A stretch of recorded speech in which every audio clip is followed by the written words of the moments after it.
Thank God it's Monday. Good morning and welcome to Business Morning. I'm Amy John Mekwa. And I'm Ladi Williams. Thank you for joining us. Let's take a look at what's in the news. Oil prices fell more than 1% today, dropping for a third session after official data showed that refining throughput and the economic activity slowed in China, and an indicator that fresh COVID-19 outbreaks are crimping the world's number 2 economy. Brent crude was down 90 cents at $69.69 a barrel, while the U.S. oil fell by 97 cents to $67.47 a barrel. Factory output and retail sales growth slowed sharply in July in China, missing expectations as fresh outbreaks of COVID-19 and flooding disrupted business activity. And back in Nigeria, after sustaining acceleration for 5 consecutive weeks, the foreign exchange reserves have started declining. The country's gross reserves position edged higher week on week to 33.59 billion naira as at August the 10th, but has now declined to 33.58 billion naira.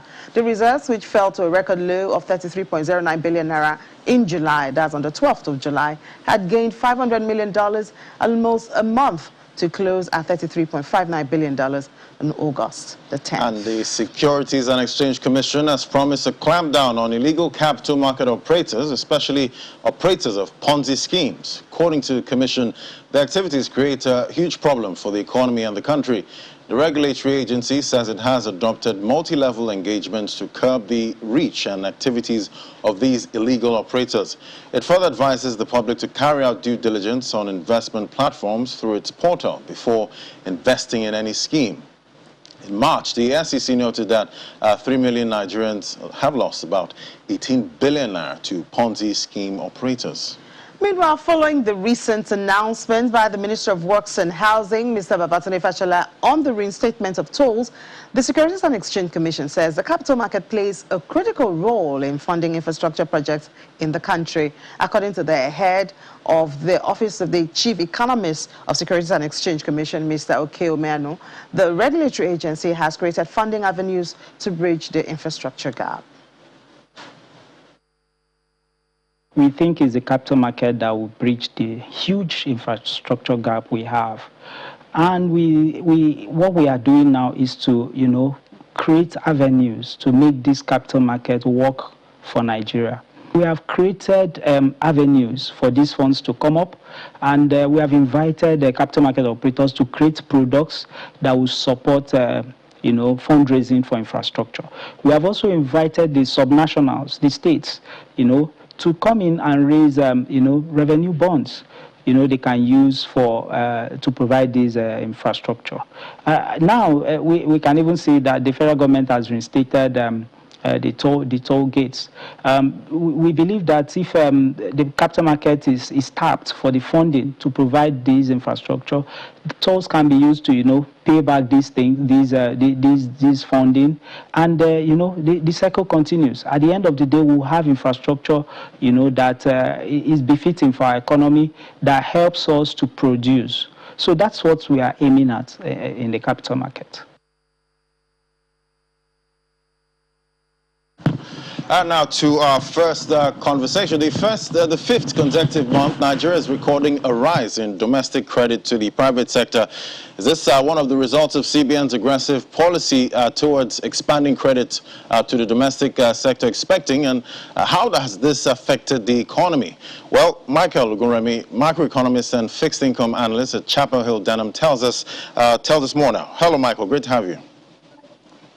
Good morning. Good morning. So can we say that this is a result of the intentional strategy adopted by the CBN? Okay, so I think when you look at how credit to the private sector has transcended this year, there are like 4 key factors I think that has played out. The first would be the current paint-eye loan-to-deposit ratio that was recommended by the CBN to commercial banks. You recall that the loan-to-deposit ratio was, pushed up from 30% to 65%, and I think that sort of has kept commercial banks on their toes to see to it that they are always, within that regulatory limits. I also think another thing that has also pushed the credits is the CBN directive on restricting commercial banks from participating in some domestic issuances in the fixed income space.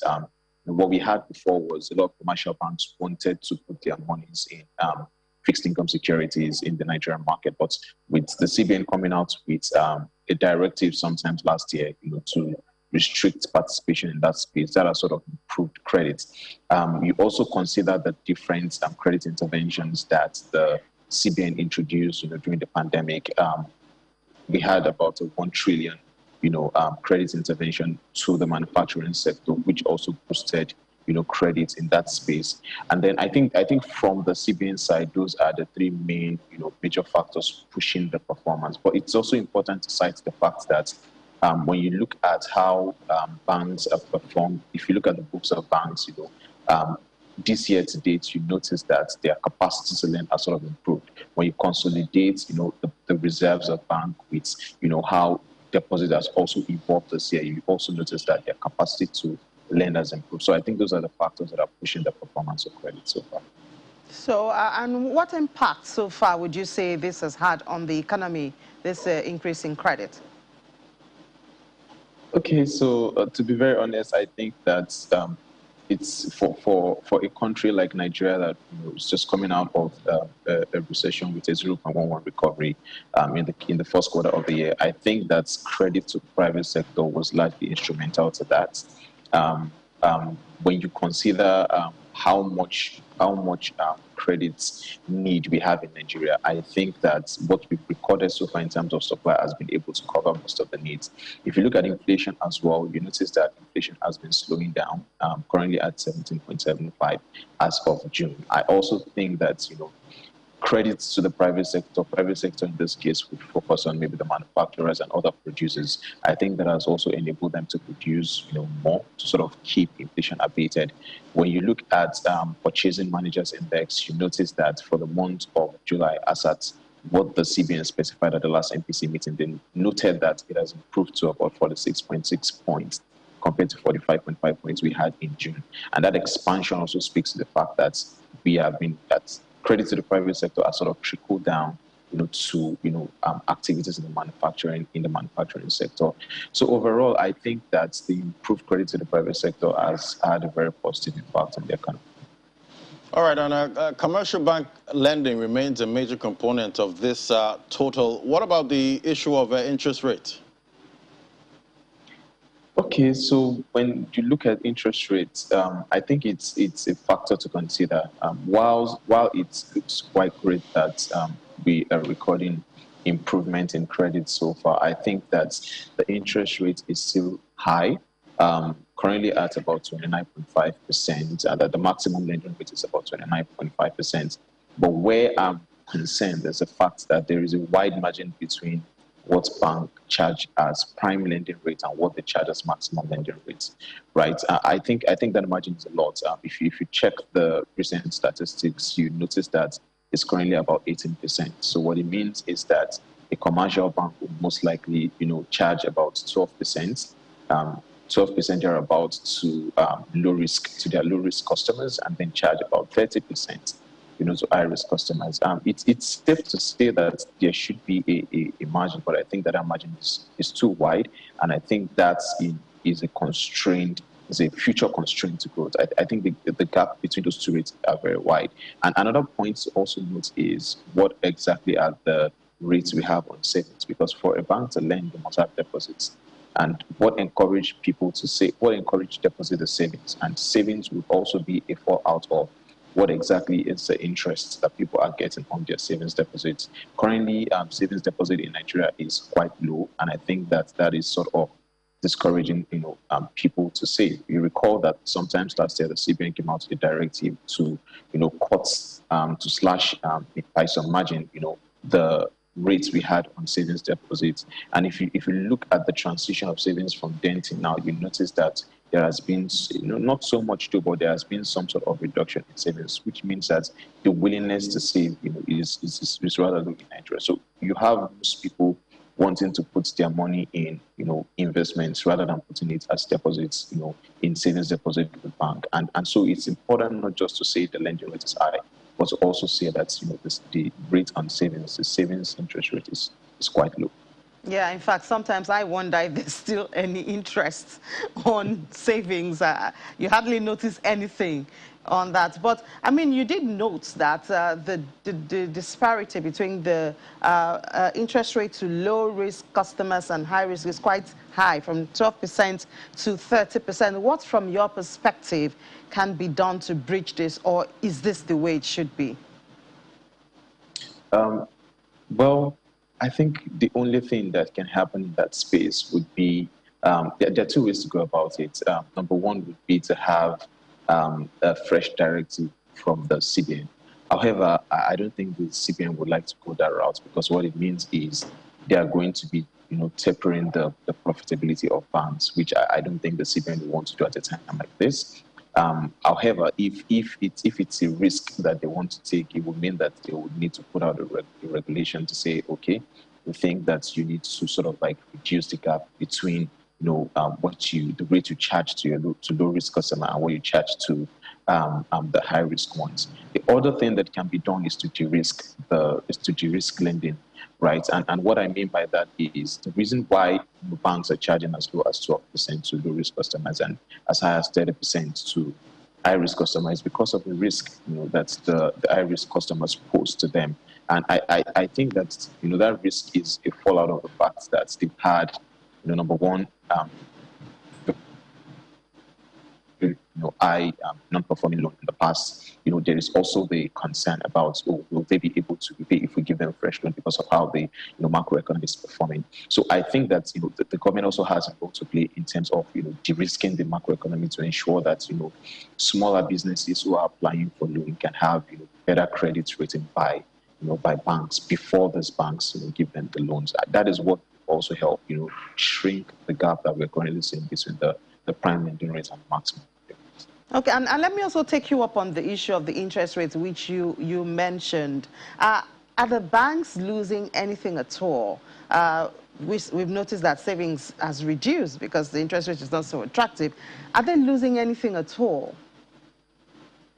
So I would say no. And the reason, my argument has always been that for banks, they have multiple sources of revenue. You have the electronic channels where they make money from. You have the interest that they charge on loans. You have investment in financial instruments and several other sources. So what happens? I mean, what happens most times is when when there is a regulation that tapers, their profits in a particular segment, they fall back on other segments, sort of augments and close out that gap. So I don't think, banks are really feeling any dire effects, from the fact that, savings is reduced or they have, or they have quite low deposits to give out as well. I really don't think so. All right. According to the NBS schedule, the net inflation data should be released today. FDC sees it tapering to about 17.5% in July from 17.75% recorded in June. What's your forecast? Okay, so for us at Chapel Ivenham, we have a forecast of 17.53% as well. And that is, our premise is the fact that there really isn't any major shocks to the economy. And if you look at it, the only one that could have been a concern would have been the CBN coming out to say that they are discontinuing the sale of FX to BDCs. So our concern then was that it's possible that, because we would have panic buying, it's possible that we might have the parallel market exchange rates soaring very high, and that could sort of trickle into inflation for the month of July. But what we saw after the announcement was the CBN coming out to supply about $200 million to banks, which sort of quelled the liquidity pressures that we had in the system at the time. And so whilst we were anticipating parallel market exchange rates to go very, very high, we saw it range bounding between 510 and 520. So it's not, we didn't really see much more reaction like we expected it to see. And because of that fact, we can as well isolate that factor and say that we didn't really have any major shocks for the month of July. So it is based on that on that development that we came out to see, we are coming out to say that, inflation will most likely close out at 17.53%, Yeah, barring any but shocks. okay, but talking about inflation figures these days seems to be well different from the reality, because that's the reaction we get from a lot of Nigerians when we say inflation is tapering, and yet on the outside, in the reality, in the real world, we don't seem to feel it. Is there a way to connect this to explanations? The only way to connect it would be to revise how inflation is computed. If you check the MBS mode of computing inflation, you notice that there is a basket of commodities, and each of those commodities have weights, that are being used to determine what headline inflation eventually prints at. I think that it might be a timely step to sort of recalibrate those weights to tilt it more to probably to goods that consumers are consuming more, because just like you said, there is a disconnect we have between what is reported as inflation and then what obtains in reality. So it might be a good time to recalibrate those weights and say, okay, maybe we push we put a higher weight on commodities that consumers are consuming more. The other thing I think that can be done is to look beyond just using inflation as a measure of how price development has moved, to begin to use something like consumer sentiment. So just like the way you have the purchasing managers index tracking how the manufacturing sector perform, we can have a replica of that, in which case you have on a monthly basis you have responses and views, from a portfolio of consumers saying how inflation has affected them, and then that can be printed. So it's not going to be a substitute; it's going to be a complement to what we currently have. So you have inflation still being released, but you have some sort of market sentiment that is also printed alongside with that, which shows how an average consumer in Nigeria feels about price development for the month. I think that's sort of portray reality much better. All right, let's look at the external buffers. Now, Nigeria's foreign exchange reserve has sustained its accretion for the fifth consecutive week, but has now started a decline. It's at August 11 this week on week to 33.59 billion. What factors boosted the rise, and what changed? Okay, so I think that when you look at how the external reserves evolved, it was quite surprising. For me as a person, I really didn't see that coming so quick. But I think what improved the external reserves would be the fact that the CBN sort of slowed down a bit on FX intervention slow down the pace of intervention in the FX space, right? So compared to what we had in 2020, where the CBN was supplying much more, 2019, 2020, where they supplied much more on a regular basis, down to 2021, between April, May, June, thereabouts, we've seen them slow down on supply to the FX market, and that has helped them to sort of improve the level of external reserves. Now, in terms of the recent decline we have, I'd say it's too early to call. I think it's important to hold back the clause and see how well or how far the decrease we're currently seeing will persist. And I don't see it persisting for so long because of the fact that the CBN is expecting SDR allocations from the IMF as high as about 3 billion coming in to support the external reserves. And I think that when that comes in, we'll see extra accretion to the reserve, about 10% compared to what we're currently seeing. So I think I don't think the decrease we're currently seeing is anything to be worried about, considering the inflows we are expecting. All right, well, I will take your word for it, at least for now. We'll not get worried and hope that the decline is just a temporal thing, and it will soon be over. Well, I need to thank you so much, Michael Ogunremi, macroeconomist and FI analyst at Chapel Hill Denham, for sharing your thoughts with us this morning. Thank you very much. So we'll take a break now. After the break, we'll discuss infrastructure development funding and the federal government's just approved toll policy. Do stay with us. It's Business Morning on Channels Television.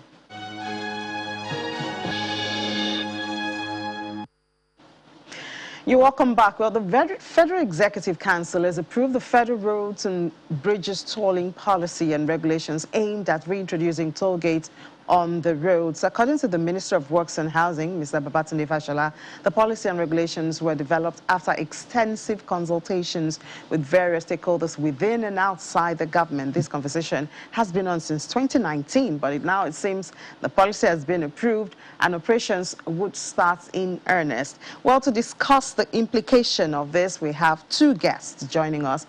We have the development finance expert and partner at Escrow Wealth Investment, Mr. Ayodeji Onigbogi, and also joining us virtually, we have Gbolahan Olojede, Executive Director, DMA Advisory and Management Services Limited, to tell us what you think about this plan. Thank you so much, gentlemen, for joining us. Good to have you both. Yeah, it's my pleasure. Thanks for having us. Great. So let's start with you, Mr. Ayodeji, in the studio. Now, some years ago, of course, the tolls were brought down, and now it's coming back. What has changed?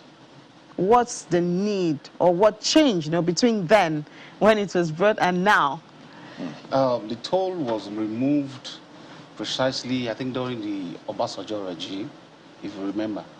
And after this, we're now in about 22 years now, and we are going back. Nigeria is a country whereby we do things, there's no continuity. Because what I expect is, what Obasanjo did, they should develop on it. What the present regime should have worked on is, because if you look at the economic situation now, things are very tight for people. This is not the time to toll the gates. And then if you're going to use a toll gate, you should try as much as possible to cushion the economy. If you want to provide, you have to provide more infrastructures, and then people will have, there will be support to the masses. Because now, if you want to toll the gates, where do you want to toll? If you want to toll Lagos about the express road, where do you want to toll? Is it you're going to take the toll gate back to the 7-Up, or you're moving into Ibafo or Mowi? So there are various things that government needs to discuss before they implement or come up with any policy. Because if you look at it, this is just when you are marching and when you are having a march past, they call something staccato. When you go zigzag, we're just going zigzag. Policy adjusts, policy somersault, and doesn't pay us as a country. Because number one, we've used money to build, to destroy, and we're not going to use money to build again. Right. Okay, so before we ask you those other means that you're talking about that you think the government should embrace, let's find out what Mr. Olojede thinks, about this. Mr. Olojede, he thinks this is not the right time, and there seems to be a lot of policy somersault. What's your thoughts on this possible return of the tolls? Well, I think it's the right step in the right direction. The mistake one might want to make is to think that the introduction of the toll on motorable roads is an additional cost. When in the real sense, it might not be an additional cost.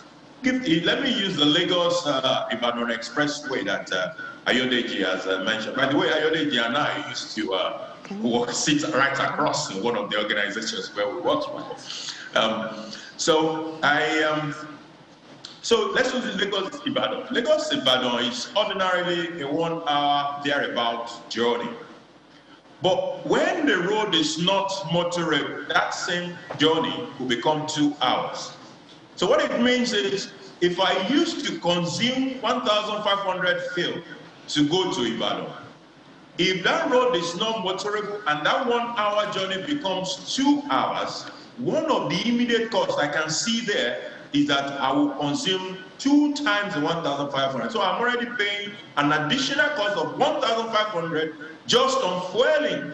I'm not talking about the man-hours that will be lost. I'm not talking about the wear and tear on the vehicle. I'm not talking about the health implication of taking a 1-hour journey in 2 hours. By the way, I've taken that particular journey in 8 hours before, this same Lagos Ibadan. So what is important is that whatever we can do to ensure that our roads remain sustainably motorable is a step in the right direction. And I think tolling will help us, provided the toll will be collected efficiently and will be deployed to ensure that those roads remain motorable. Once they're able to achieve that, is a plus for the user, because when he gets on the motorable road, is a net return to all of our pockets if the road is motorable. The 200 naira cost is not an issue. It's not the issue. Okay. All right. Let's come to Mr. Onigbogi. Now, you talked about other means. What are these funding alternatives? Presently, what government is doing that they are not doing right is the tax system in Nigeria is skewed to the poor. And when I say to the poor is government should get more money from the rich. Because it has been argued that the rich in Nigeria pay less tax, while the poor pay more tax. You're going to look at it vis-a-vis from the earning power. Someone that takes a 20,000 naira salary, probably you are taxing him to the tune of 2,000-3,000. And somebody that makes profit of probably 100 million, these are the people that you need to cut out of the cake from. So government needs to readjust and refocus how the tax system looks like. They should tax the rich more. Ostentatious goods that are much more expensive should be heavily taxed so that it would discourage Nigerians. Because as Nigerians, we've been used to the Gucci of this world. Let's try as much as possible to start something that is local. Let's try and fix let's try and consume our products. One of the reasons why the dollar is going up is because we produce nothing. We only consume. And we don't just consume cheap things. We consume expensive things. And all this thing comes at a cost. Most of the things we use here, white people don't use them. Go to England, you will see what rich men, what they wear. They just wear cheap watches. They feel, because they understand what expense means. But here, because the way we get money here is funny. We feel that to wear expensive things is the best, and it's not. We need to change our orientation as Nigerians, and that's the only way we can all get to the promised land.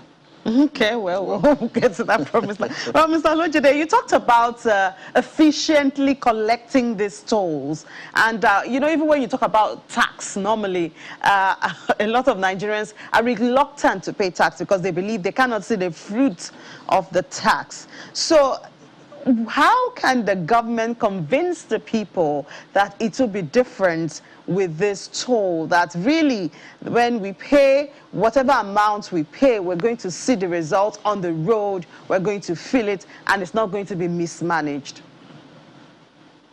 Yes, that is a genuine concern from the members of the public, because there's a huge trust deficit between the government and the government, and it is the duty of government to fill that gap. Now, efficiency of collection, we are not at the same level that we were 18 years ago when those tolls were removed. If you remember, part of the problem with those toll gates then was the fact that a lot of leakages were going on. A lot of the income that were being collected there were going into private pockets and not into government coffers. The portion that goes into government coffers probably was going into a general government account where it is probably shared as part of FAC or something. So it wasn't being deployed. It wasn't even available to be deployed for the maintenance of those roads.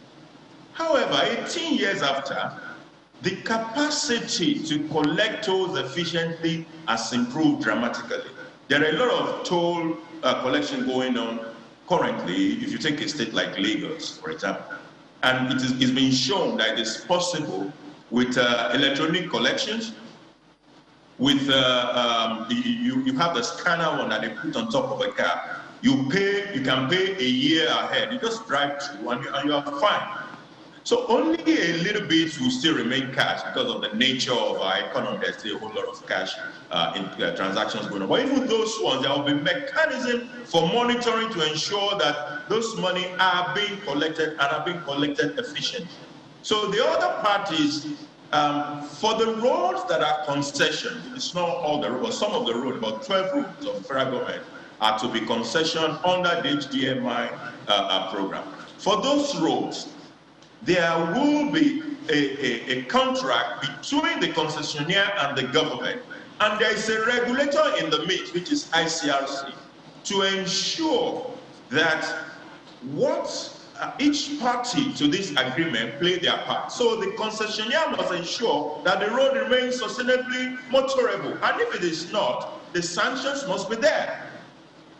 If government fail, if the regulator fail to do this, we may not be able to reap the benefit of expanding this particular program to other roads. But the lesson for us is, if we're sure we want this to work and we want to be able to expand this program, then the regulator and government must make sure that all parties do their part to the program. And that will include being able to deploy those tolls to sustainably ensuring we have a motorable road. All right, Mr. Olojide, I'll stay with you there. According to the minister, this is the approval of the board policy that will guide tolling, so that local people, states, local government, all those who manage roads, investors who want to come in, from your perspective, what should be the highlight of this policy for effective operation? I think the highlights have already been defined in this broad policy, because that broad policy had already spoken about what are the qualifying roads. You know, for the federal government, for example, it has to be a dual carriage road. What must be the state of that road? It has been defined to be that it must be motorable. You also have the qualifying vehicles. What are the vehicles that are qualified? So you have the exemption rule. What are the vehicles that are exempted? So you have the rates. The rates have been defined under this broad policy. So I think the highlights of the policy has been spelled out in this broad document. What we should be talking about is now the nitty-gritty. After we have a broad policy document, then there are those further details that will make it easily implementable. Let me give you an example. Someone has said, okay, motorbikes are exempted under this broad policy. And he said, look, what if I'm riding a BMW of a 20 million naira BMW bike? Why should I be exempted? Because the reason for exempting motorcycle or bicycle and tricycle is because it is believed that those are the lower rung of the ladder. So you don't want to burden them further by asking them to pay too. But if I'm riding a 20 million naira bike, I should pay. And that is where the detailed implementation guidelines will come into play. But as far as the broad is concerned, I think most of the highlights have been addressed.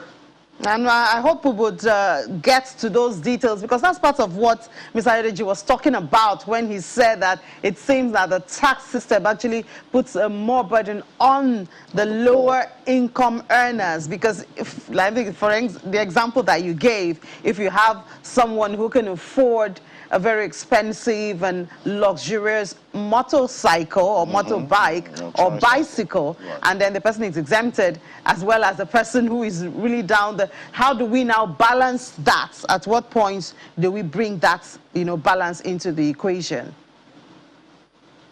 Yeah, the balancing will be addressed at the level of the details. This is what we have right now, is a broad policy.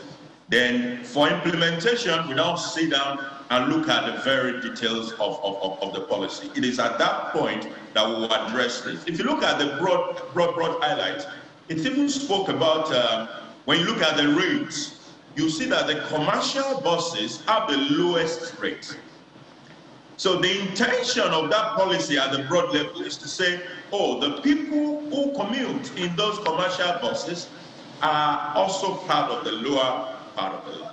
So they shouldn't be bothered. While the guy who has the huge SUV that is a fuel guzzler somewhere, is going to pay about $500 for that. So it's all part of capacity to pay being built into this structure that we have. All right, well, let's come back to the studio now. We have the 15 trillion naira infrastructure corporation, the Infraco. We have the credits to tax, you know, effort by the government. So there are a lot of efforts to actually develop infrastructure in the country. Do you see them clashing? Is it too many things going towards? I mean, we have SEC. I mean, the Securities and Exchange Commission they've also empowered them. Like last week, we had one of the banks. They have infrastructure fund for investors to come on board and all that. So we have a lot of effort. Do you see them clashing, or are these? Or they complement each other? No. Because you talked about the issue of policy. Let's get it very right. This is not the first time Nigeria has been having funds for various projects. If you quite remember, there were times when you get Ondo State World Bank water projects, Ekiti State World Bank water project. What is this thing done? The issue I've said about Nigeria is we are going to create source of money, source of funds for a project, and the project will never be done. This is not the first time. We have had several instances of various projects, various funding, and you discover it will not be done. Just like as we're talking, I remember that when we wanted to start the rail system, Lagos, Ibadan, you discover that they've started they've commissioned the Lagos, Ibadan. The rail system is working now. But we've been hearing instances of people hijacking the payment system. I think you've had something like that. So how effective will even be the tolling be if the rail system that is supposed to be something that is new, something that we need to embrace, is already getting faulty? But Mr. Olojede has well pointed to us that there's been a lot of development by now. I mean, we've seen a lot of technology and, you know, new innovations imputed into the tolling and the payment system. E-payment is now easier than it was. You have the concession or the toll gates, you know, in Lagos. You know, there are different ways that perhaps we should let's always remember the Nigerian factor. Right. I won't talk more than that. All right. So there are private sector, you know, efforts also with this. For instance, the bank just launched its infrastructure fund for long-term investment. What challenges do you see, you know, going forward with this private sector? Apart from the Nigerian factor. Apart from the Nigerian factor. I mean, I think let's sometimes believe that things are different. I'm not saying things will not work in Nigeria. In the long run, things will work. Okay. But in the short run, we all suffer for it. Now, what banks are coming up with is a brilliant idea. But what I now think banks should do is the monitoring.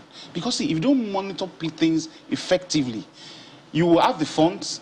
Because all projects, the bank will mobilize the fund and they'll give it to people at the ends of affairs. Then effective monitoring is quite important. Because if you don't monitor effectively, you will discover that after doing work in civil operation, they call something certificate of work done. Certificate of work done must be done in milestone, so that you know that if these are not been certified, you don't disburse further funds. Because if we are not careful, you will have discovered that the pool of funds will have been disbursed and there's nothing on ground.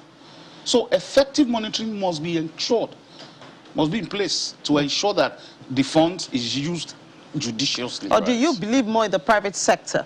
No. Don't let us go into that. Public and private, the best are in the private sector. I won't say more than that. Okay. All right, we have to thank both of you so much for joining us to discuss the issue of infrastructure funding in Nigeria. We have Mr. Ayode Jonigbogi, a development finance expert and partner at Escrow Wealth Investments. Thank you so much for joining us in the studio. And virtually, we had Debola Olojede, the Executive Director, DMA Advisory and Management, also telling us what he thinks about it. And we do hope, for the good of every Nigerian, I mean, we do hope that infrastructure development it's actually comes to pass, even if it's the tolling. Like Mr. Lojide told us, the Nigerians will not complain as long as they see that the wear and tear in their vehicles and everything is reduced. Thank you so much, gentlemen, for joining us this morning. We do appreciate it and enjoy the rest of your day. Thanks for having us. Yeah. So we'll take a break now. When we come back, we'll head straight to the markets. To stay with us.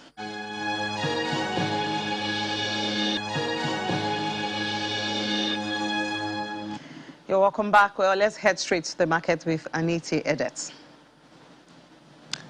Good morning, Ini. Good morning. Yes. So, well, I will be bringing you about 4 markets transactions last week. And then, of course, we'll be having our analysts to talk about what to expect. Well, although first they'll be giving us an overview of what happened last week. And then, of course, what to expect. But before we go to that, let's go straight to the Forex market. Trading transactions on the FMDQ's exchange shows that the total volume of transactions carried out at that market was up by 2.24%. There we have it, nearly 600, more than 600 million dollars worth of transactions carried out there, which was slightly higher compared to what we had in the previous week. And then over to the investors and exporters window, it was also up 12.31%, and the total value there was more than $550 million. At the NAFEX rate, it fell slightly by 0.03%. As you can see there, 417 naira 17 kobo is what the naira slipped to, in contrast to the previous figure, as well as the BDC rates. Well, the BDC rate was up. The naira firmed by just 0.4%. Then also, transactions at the fixed income market, it was a bullish sentiment, so across board. So, but to give us more information on that, let's talk to Bosu Obembe, who's a trader at Access Bank. Thank you for joining us, Bosu. Thank you for having me. Good morning. Yes. So quite an interesting picture we have there. We had a slightly mixed transactions there at the Forex market. So, and then also there was bullish sentiment. I think there was also a central bank's treasury auction last week. And then, of course, we're expecting that the debt management office will be offering instruments worth more than 150 billion naira this week. So can you bring us up to speed with transactions there, or what to expect? Okay, so in terms of the FX, CBN has sustained its intervention. Remember, at the last FPC meeting, the governor said stop the sale of the FX to the BDC, which CBN has challenged to banks. So there has been a lot of allocation from CBN coming to banks at the moment, which it has increased more than 200% from what banks used to get. So for the FPI intervention, CBN has sustained that intervention as well. CBN has been injecting funds weekly basis, about twice in a week. Also for the retail SMIs options, CBN has continued to actually inject funds into the market, which you can actually see the impact of this injection in the result, dropping a bit by about $2 million day on day, even though for the month we see an improvement of about $176 million in the external reserve. So for the retail auction on Friday, CBN injected about $200 million into the retail segment, and due to this, another intervention is going to happen for the FPI and for the SME and investable. For the bond option, like you mentioned, that will be bond option by DMO this week on Wednesday. We have about 50 billion each of 2028, 2026, and 2050. Remember, the last auction, the 2028 closed at 12.25%, while the long end closed at 13.25%. Well, at this auction, given what happened on last week at the NTB auction, where we saw the rate on the long end dropping by more than 100 basis points. So we expect the rate on these options to actually come down, and we expect the auction to be oversubscribed. So the last one closed at 13.25 for the 2050. So we expect it to actually drop maybe to 13% this time around. For the this week in terms of money market, we expect the rate. Okay, thank you for that piece of information, and we'll keep our eyes focused on that market this week. Okay, so Ini, could have had. I don't have much time. I could have given you more information. So much information, but just so little time. Yeah, we have all through the week, so I'm sure you give us a whole lot more all through the week. Thank you so much, Anita. Well, just before we head to the crypto space, now we have Juliana on a short vacation, but we have some stories for you from the UK. House prices have fallen for the first time this year, and that's according to the property website Rightmove.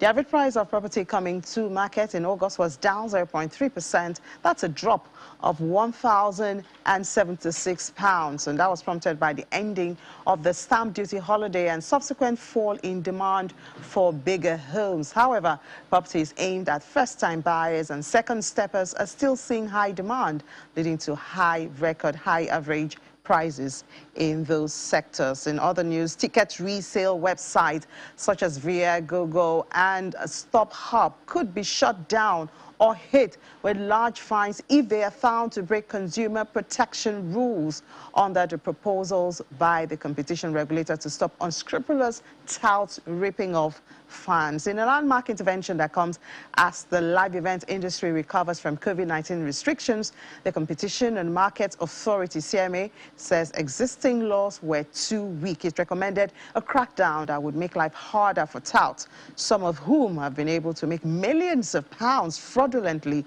exploiting relationships with resale platforms to harvest tickets bulk, forcing fans to pay inflated prices. Well, that's how much you can take from the UK. We head straight now to the crypto space. And Ladi, it's a continuity of Friday. Oh, yes. Still a green Monday. Green Friday, green weekend. Now we have a green Monday. Bitcoin there at $47,288. Ethereum over $3,000. BNB and just the XRP in the red now, having that pullback. It's had a good run from about 80 cents up to $1.28. That's actually good for XRP. Market cap is back above $2 trillion, up about 2.56% this morning.